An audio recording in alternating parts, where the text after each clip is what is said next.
চলো দেখি আজকে সকালটা শুরু করি। আর এই বুড়িটা সব সময় আমার দিকে ফোন ধরে বসে থাকবে। যত বলি আমার দিকে ফোন ধরো না, তাও ফোন ধরে থাকবে। দেখো বাইরে দাদাটা বসে আছে, তার ছবি তোলো না, আমার দিকে ক্যামেরা দিয়ে বসে আছে। আমি যত বারণ করি আমার দিকে ক্যামেরা দেখিও না, তাও আমার দিকে ক্যামেরা দেখিয়ে বসে থাকবে। ওই দেখো বসে আছে বাইরে, দাদাটাও বাইরে দৌড়দৌড়ি করছে, দাদাটাকেও আটকে রেখেছে। আর আমি বসে আছি, আমার দিকেও ক্যামেরা দিয়ে রেখেছে।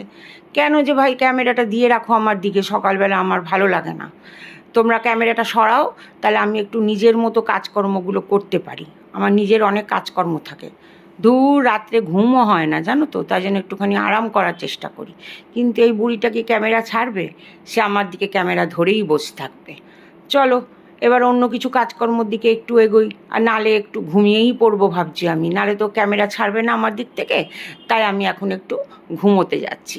দেখো আমি শুয়ে পড়েছি ভাই, কিন্তু এ কি ছাড়ছে? দেখো আমি কিভাবে শুয়েছি সেটাও ছবি তুলে রাখবে। আমি তাই তাকিয়ে তাকিয়ে দেখছি একটুখানি, দেখো তাও দেখছে আমাকে।